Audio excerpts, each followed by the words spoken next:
All right, it's time for yet another 2022 college football team preview and game-by-game prediction. And yes, up today is the Utah Utes. Shout out to iRideAO over on the UNCLELOU Patreon page. I really appreciate you supporting the channel with the Patreon. I can't tell you how much that means to me. It goes for all of you over there on the UNCLELOU Patreon page. But he wants to see a Utah preview and game-by-game prediction. So, sir, this one's for you. If you'd like to check out the UNCLELOU Patreon page, there is a link in the description of this video that'll take you over there. Feel free to click on that link and have a look around. People keep asking me which teams I'm doing or which team I'm doing next or whatever the case. There's a post on my Patreon page about these prediction videos, and everybody on the Patreon page is commenting teams that they want to see me do. So every day when I get ready to do one of these videos, I head over to the Patreon page, I take a look around, I pick a team, and that's the one that I do. If I finish the list on Patreon and I still have time before the season starts, then I'll just keep going with other teams, suggestions from some of you in the comment section or whatever the case. But as far as which teams I'm doing and why I'm doing them, it's suggestions from over on the Patreon page. So this one's for you, buddy. I hope you enjoy it. The Utah Utes. Of course, head coach Kyle Whittingham. I knew he'd been there a long time. I don't think I realized he'd been there this long. He's been there since 2005. Was that 17 years? And of course, Utah was a group of 5 team back then. They were actually in the Mountain West Conference. Transitioned to the Pac-12 in, 2012, somewhere around there. So they've been in the Pac-12 about a decade now. Won the Pac-12 South again last year. They've won the Pac-12 South, 3 of the last 4 years, something like that. Finally won the whole thing last year, the Pac-12, beating Oregon in the Pac-12 championship game, punching their ticket to their first ever Rose Bowl, where they came up just short against Big Ten runner-up Ohio State. Now, Kyle Whittingham does have a major bowl win way back in 2008 when they were still in the Mountain West. They went 13-0 that year and won the Sugar Bowl with a win over none other than Alabama and Nick Saban. Something I can't relate to as a Georgia fan. Kirby Smart's never lost to a group of 5 team. Nick Saban has lost to multiple group of 5 teams while at Alabama. Hell, he lost to Louisiana Monroe. So second nature for old Saint Nick. Out there in Tuscaloosa, losing a group of 5. But like I said, Utah not a group of 5 team anymore. Been in the Pac-12 for about a decade. And really, they've been one of the most consistent teams in the Pac-12 over the course of that decade. Kyle Whittingham has done an amazing job at Utah. They don't recruit, in the top 10 nationally. In fact, not even close. Really, in the Pac-12, if you go back and look, on average, they recruit around 5th, 6th, 7th in the Pac-12, in that area there. Last year, for example, they had the 7th most talented team just in the Pac-12. And we're still able to win, like I said, not only the Pac-12 South, but the entire Pac-12 with a win over Oregon in the Pac-12 title game. They did have 4 losses, but 2 of those losses came in the first 3 weeks of the season. It's hard to believe, but Utah started 1-2 last year, losing 2 of their first 3. And then they made a quarterback change, right? Everybody knows Cameron Rising, the quarterback at Utah. Well, you might not know he was not the starter at the beginning of the season last year. That was Charlie Brewer, a transfer last year from, I believe, Baylor, right? And he was given the start. It didn't go well, losing 2 of the first 3. They made the switch in game 4 and never looked back with Cameron Rising. He went, I think, 7-2 as a starter the rest of the way. So Cameron Rising is back, as is most of the offense. They do have a couple of offensive linemen they have to replace, but they get 5 of their top 6 pass catchers from last year back. Now, the one they lose was really good, their slot receiver. But still, you get 5 of your top 6 pass catchers back. That's pretty good. A lot of experience there. They return a 1,000-yard rusher. In fact, over 1,100 yards. Their leading tailback had last year. He's back this year. And they have a 4-star freshman from the state of Florida that's probably going to play a lot too. So a lot of talent returning on the offensive side of the ball. And that's why, or at least one of the reasons, or one of the main reasons why you're hearing a lot of talk, hype, buzz, whatever you want to call it, about Utah heading into this season and the possibility of them making a playoff. Can they do it? Is it possible? Will they win the Pac-12 with 1 or less losses, and can they get into the playoff?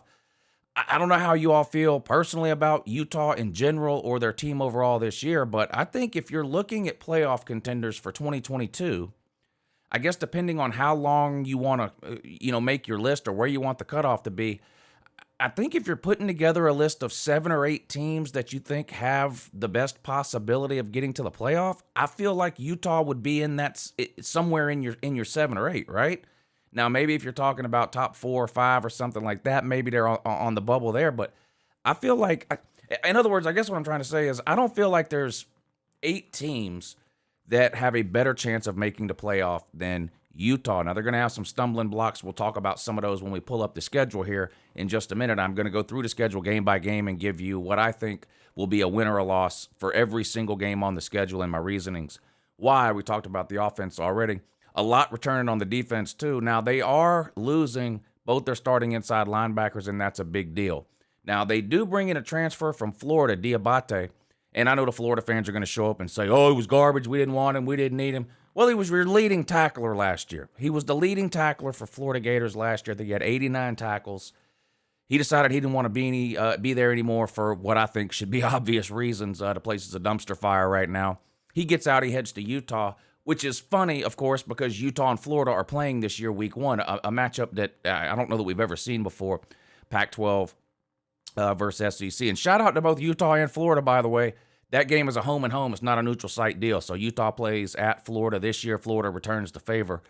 In the future, they're going to have to travel out there and play. If they hold up their end of the bargain, we'll see if that happens. There's SEC expansion on the horizon. Some possible changes to conference play within the SEC. Maybe that's a game Florida tries to get out of, but we could talk about that later. They return a lot on the defensive line, and their secondary, I think, is going to be in a much better position to start the season this year than it was to end the season last year. Depth is a little bit of a concern at Utah in the secondary, particularly at the safety position, but they get a guy back from injury that they missed last year. So I think Utah's defense will be at least on par with what it was last year, and honestly, I feel like the offense could be even better. You get Cameron Rising back. He's a fifth-year senior. He played great once he took over in week 4 last year. Like I mentioned, 5 of the top 6 pass catchers come back. You return a 1,000-yard rusher, and you get a very highly rated 4-star from the state of Florida freshman running back that I think is probably going to be too good to keep off the field. And 3 offensive linemen return that had starts last year, plus an all Pac-12 guy from the year before that was also injured and missed last year. So I think the offensive line will be better as well. So my overall opinion of Utah heading into 2022, as usual, they're going to be one of the best coached teams in the Pac-12. What Kyle Whittingham has done at Utah has been amazing, especially when you account for the fact that he's not able to haul in the high-level elite recruits that your Georgias, your Alabamas, Ohio States, on down the list. They don't have recruiting classes like that. Like I said, they recruit on average about 6th in the Pac-12 every single year. Last year, according to 24/7 Sports Team Composite Talent Index, they had the 7th most talented team in the Pac-12. But Kyle Whittingham always gets the absolute most out of the players he has on his team. So they're going to be very well coached. I think they're going to have a great offense with a quarterback who doesn't make a lot of mistakes and has a year's worth of experience under his belt. And I think the defense is going to be at least as good as it was last year. So I think there's a lot of reasons to be optimistic if you're a Utah fan heading into the 2022 season. Here's the schedule. We're going to take a look at it and go through it game by game. We'll start with some non-con games in the beginning of the season, and then we'll transition to the conference games as we go on through, and we'll see what Utah's record might be here to end the 2022 season. Now, they start off, like I mentioned before, on the road at Florida. This is not going to be an easy game. It's a long way to travel for Utah. This is, the first game of the year. Each team's going to have a little bit of extra time to prepare for this game. Florida, of course, has a brand new coaching staff. Billy Napier in there from Louisiana, right? Dan Mullen fired after really an abysmal year last year. He's gone. So brand new coaching staff, brand new quarterback for the Gators as well, Anthony Richardson. He did play some. Actually, he played a lot last year and had several starts towards the end of the season once Florida's season was basically already over. Emory Jones has transferred out of there, so it's definitely the Anthony Richardson show down in Florida. I'll admit, Anthony Richardson does appear to have a pretty high ceiling, and he's got a lot of talent and ability. Now, that talent and ability did not come through on the field last year. He was absolutely horrible. He had 6 touchdowns and 7 interceptions for the course of the season, completed about 40% of his passes. Not good at all. Now, he's had an entire offseason now to learn the new offense. He knows he's the starter. He's getting all the reps at the one, and the guy's extremely athletic. Regardless of what you think about his ability as a passer, he can really, really hurt you running around with his legs. He may be the best running quarterback in the SEC this season. He is very, very athletic. He's mobile, and he's got an absolute cannon for an arm. He can throw the ball 120 yards. The question is going to be, can he accurately throw the ball 15 yards, 20 yards, 25 yards when he needs to? Unable to do it last year. We'll see how much improvement he has this year. Florida's got some issues. Their defensive line isn't great. They lost a wide receiver, Jacob Copeland, to the transfer portal. He's up in Maryland. They lost, like I mentioned earlier, their leading tackler from last year, Diabate, in the middle there, transferred to Utah. I don't think Florida's going to be a great team this year. However, this is a tough spot for Utah, traveling all the way across the country to play in the swamp. It's going to be 120 degrees there on the field. Not going to be easy. With that being said, I just think Utah is too good of a team. I truly just think Utah is too good of a team to lose this game. I think they have the better coaching staff with Kyle Whittingham, and that's not a knock at Billy Napier, okay? Billy Napier did great at Louisiana. Kyle Whittingham's been doing it a long time, and he's been doing it at a high level for a long time. From what we've seen from these two coaches so far, I think you would have to give the coaching advantage to Utah, and I just think they have a better team. I think that the spread is already out on this game, or the odds. It's about 1.5 points Utah is favored by. I don't think Utah is going to go down there and blow Florida out, and I would not be shocked if Florida won this game. However, I'm going to go with Utah to get the win and start 1-0. I just think they're a better team, and I think right now at least they have the more experienced and more stable coaching staff. Utah starts 1-0. You get a little bit of a break in week 2 when you play Southern Utah. That's right, the Thunderbirds. So an in-state game here, one that Utah should win easily. Let's be real, this is going to be basically a scrimmage game for Utah. You're 2-0. San Diego State, not as hard as the Florida game, not as easy as the Southern Utah game, kind of in the middle, right? Not necessarily a cupcake game, at least I wouldn't consider it that. However, Utah's clearly a better team, should win this game. It's at home. You have to play that week 1 game on the road, but then back-to-back home games here to round out your non-conference schedule. Again, I don't see any reason how you lose that game. I've got you beating San Diego State. Congratulations. You're now 3-0 heading into conference play, and this is where it starts to get tricky. I went back and forth on this Arizona State game. I'll just be honest with you. Yes, I think you're better than Arizona State. But Arizona State, they're probably the second or third best team in the Pac-12 South, with Southern Cal being kind of a wild card this year. I know Southern Cal was terrible last year. We'll talk more about them when we get a little bit further down the schedule here. But Arizona State is pretty good. Herm Edwards has been kind of up and down there. NCAA investigations going on, a lot of distractions there. Other than the fact that this is a road game at Arizona State, I can't see really any reason to pick Arizona State. And I'm not going to pick Arizona State. I think Utah keeps it going. Their first conference game of the year, they start out 1-0 in the Pac-12, now 4-0 to start the season. A much better start to the season than what we saw last year, which I mentioned earlier. They lost 2 of their first 3 games last year before making a change at quarterback, getting rid of Charlie Brewer and switching over to Cameron Rising, who's now back this year. You come back home and you play Oregon State. I do think Oregon State is going to be better this year than a lot of people are thinking they are. Oregon State's kind of just a team that, let's be honest, and this is no disrespect intended for Oregon State, but unless you're an Oregon State fan, you just don't spend that much time thinking about Oregon State. They're kind of just a forgettable program, kind of like an Illinois in the Big Ten or something like that, right? I do think they'll be better, like I said, than the average fan this year probably thinks they will. In fact, I think I picked them to beat Southern Cal. I've already done a Southern Cal version of this video. In fact, I've done, 8 or 9 game-by-game prediction videos so far. There's a playlist on the channel called 2022 Predictions. If you click that playlist, it'll pull the whole list of teams up that I've done so far if you're curious about what I think about any other teams. But anyway, I think I had Oregon State beating Southern Cal in the Southern Cal preview. I don't think they beat you at home, though. I've got you getting another win here. You're on a roll, undefeated at 5-0. And then you got these next 2 games, and these are 2 of the 3 toughest games of the year. You've got Oregon later in the year. We'll talk about that in a minute. But at UCLA and home against Southern Cal in back-to-back weeks. UCLA had a pretty good year last year. Of course, they beat LSU, and UCLA was all the hype there for a while. Now, come to find out, LSU was absolute doo-doo. So maybe that wasn't quite as big of a win as it looked at the time. But still, UCLA did go 8-4, and they seemed to get better as the year went along, and then absolutely skull-drug Southern Cal at the end of the season. They've got a really good quarterback, of course, a Chip Kelly offense. He's been there 3-4 years. He's been there 4 or 5 years now. So he's turned the roster over. It's all his players now. It's kind of sink or swim time for Chip Kelly. There was some heat on him heading into last year. I think 8-4 has taken some of that heat off. But the fans are expecting an improvement at UCLA. And honestly, I am too. I think UCLA is going to be a pretty good team. This will not be an easy game for Utah. In fact, if if I'm rating all of the games on this schedule in terms of like overall difficulty, I would probably have this UCLA game being maybe the second or thirdest, thirdest? Hey, there's no such word as thirdest. The second or third most difficult game on the schedule, and you have to play them there. I think you drop this one. I think UCLA gets the win and beats Utah. That's your first loss of the season, and it is a conference loss. You have to follow that up with, again, probably one of your second or third toughest games of the season, home against Southern Cal. I know they were terrible last year, 4-8, worst season they've had in 50 years, fired Clay Helton, and they bring in Lincoln Riley. And in the old world of college football, when you were brought into a 4-8 team, that usually meant a 2 or 3 year turnaround. Usually means there's not a lot of talent. It's going to take you 2 or 3 recruiting classes to kind of flip that roster over and get the players that you want in there. However, because of the transfer portal, that's not necessarily the case anymore.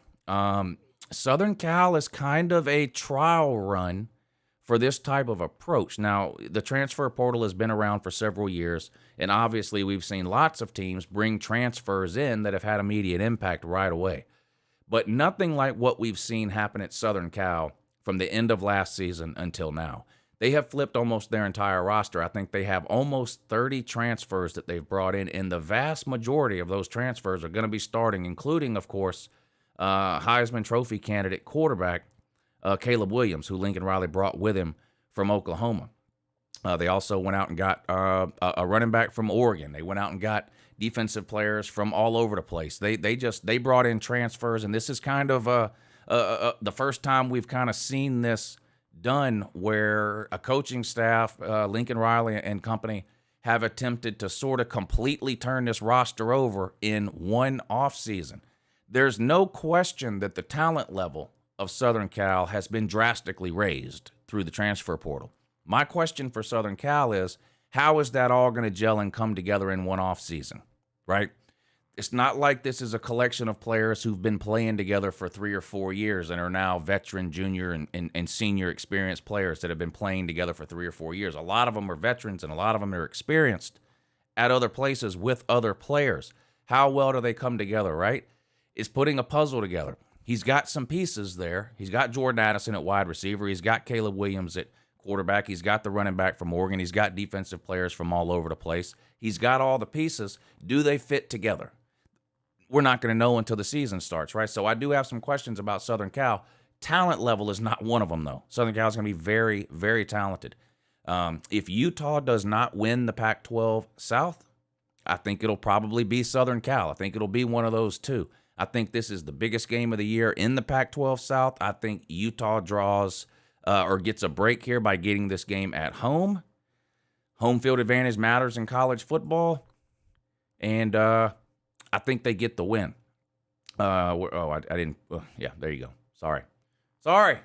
Better late than never. There you go. I think I give you green box up there. I think you get the win. 1, 2, 3, 4, 5. You're 6-1 now heading into your bye week. Your only loss coming on the road at, again, a pretty good UCLA team. You come out of your bye week and you get to play on the road at Washington State. Again, a team that, struggled to get to 8-9 wins with Mike Leach there. They don't have Mike Leach there now. They had a couple of good years under Mike Leach, and they always had a good offense and quarterback put up ridiculous numbers. But Washington State, not a team that Utah should be losing to, particularly coming off a bye week. I think, again, Utah catches a break here. Not necessarily having a bye week before Washington State because you need a bye week before Washington State. I mean, no, you don't really necessarily need a bye week before Washington State. However, this Southern Cal game is going to be a huge game with not only Pac-12 implications, but possibly playoff implications as well. It's going to be a huge game. I would not be totally surprised if College Game Day shows up at this Utah-Southern Cal game. That's how big of a game that game could be. If both of these teams are either undefeated or only sitting on one loss and they're both ranked in the top 10 or the top 15, this could be the one of the games of the week in college football. It's going to be a very emotional game, hard-fought game, a close game, I think. I think Utah benefits by having that next week off to get over that. Whether you beat Southern Cal or whether they beat you, right? You get a week to sort of process that. You don't have to play that next Saturday, and then you can prepare for this Washington State game. I think you'll get the win at Washington State without a problem. They're not a very good team, in my opinion. Then you get to come back home, you play Arizona. Arizona might be the worst team in the Power 5. Well, Vandy's pretty bad and Kansas is pretty bad, but let's be honest, Arizona is right there with them. Now, I think they're going to be better than they were last year, which was absolutely horrendous, but not good enough to be competing with Utah. I think Utah gets the win. You're on a roll. You're still sitting at just the one loss on the road at UCLA.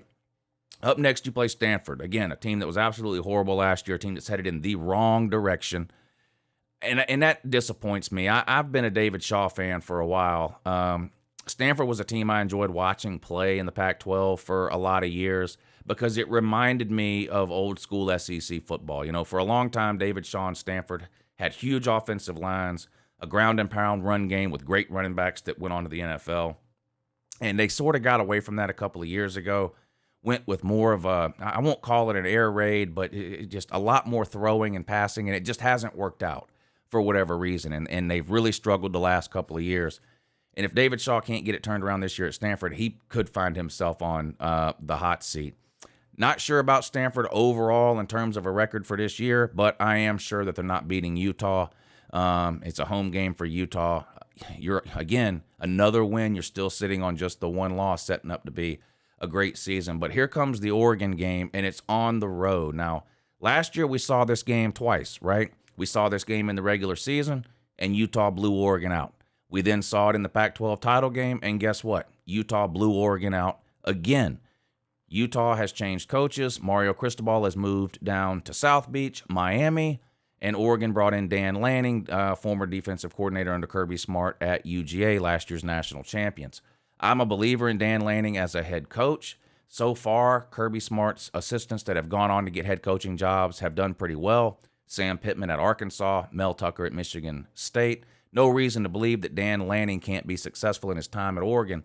However, this is his first time ever being a head coach, and, you know, it doesn't always go great in year one. Of course, Oregon's got to play Georgia in week one. Oregon's a pretty good team. Bo Nix at quarterback, I'm not exactly sure how that's going to work out. He's been at Auburn for 3 years, so I've watched a lot of him over the last 3 years. He's 0-3 against Georgia. He's really struggled. He's looked pretty good at times. He's looked pretty average at times. We'll see how he fits in at Oregon. I do think Oregon's got a pretty good defense, particularly their linebackers. Flo and Sewell are great. They've got a lot of talent up there. The reason Mario Cristobal got that job at Miami isn't because he got blown out by Utah twice. It's because he recruited out of his mind in Oregon. And Miami says, well, if he can do that in Oregon, I wonder what he can do down here in Miami. And we're seeing already what he can do down in Miami. If you've been keeping track with recruiting this offseason, Miami's on fire. They're going to have a top 10 class, no doubt, no question about it. But anyway, so long story short, I like Oregon and Dan Lanning. I think they're going to have a good year. I think they probably win 9 or 10 games, but they're not beating Georgia, and they're not beating Utah. I think Utah beats Oregon, even though it's on the road. It's going to be a tough game. One of the toughest environments and atmospheres to play in the Pac-12 is on the road at Oregon. That will most likely be a night game, I would assume.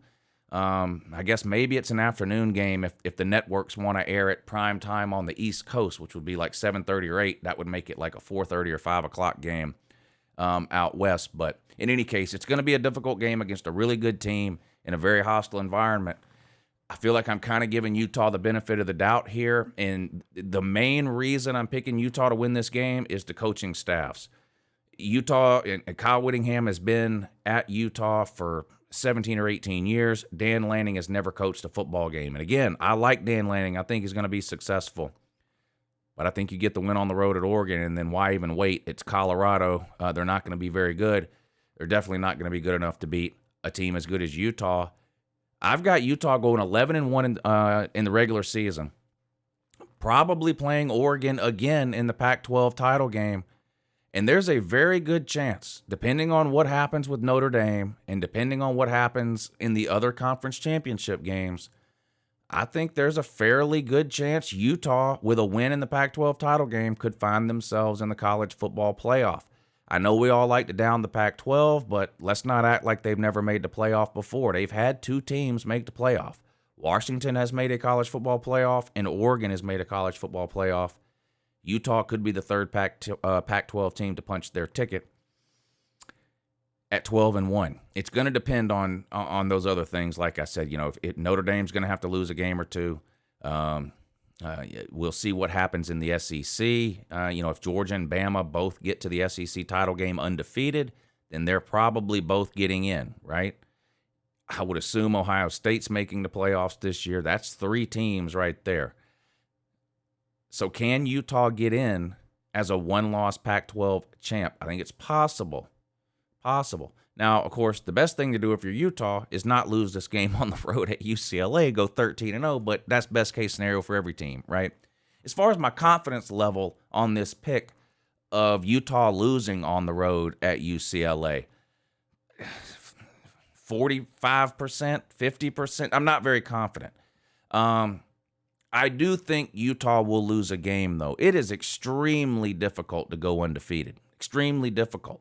I've been praising Kyle Whittingham for 25 minutes now on this video, or however long it's been. He's about what a great coach he is. He's gone undefeated one time. It's just not easy to do at all. It's not easy to do. And that was when he was in the Mountain West. So, Kirby has one undefeated regular season. It's not easy to do. It's just not easy to do. So I'm fairly confident that Oregon will lose a game. That's a lot easier though, right? It's a lot easier to just look at a team and their schedule and go, that's probably 9-3. It's a lot easier to do that than it is to pinpoint the 3 losses, or in this case, pinpoint the 1 loss. I do think UCLA is going to be a good team. I do think that Southern Cal-Utah game is going to be talked about for an entire month before it's played.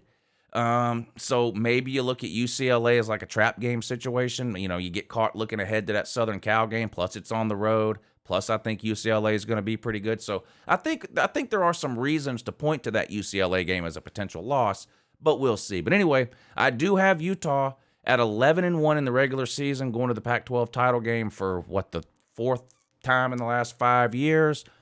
Most likely a rematch against Oregon in that Pac-12 title game. All right, that's going to do it for this video. Hit the thumbs up if you haven't already, and share this video somewhere. Help me out. I don't ask you guys to share these videos very often. But pick one of these videos, these prediction videos that I'm doing. Like I said, there's an entire playlist on this channel called 2022 prediction videos where I do this for a bunch of teams. Find your team on there. Share that video somewhere, Facebook, Twitter, whatever the case. Help Uncle Lou out. All right, I really appreciate it. I hope you all enjoy the rest of your day. Have a good morning.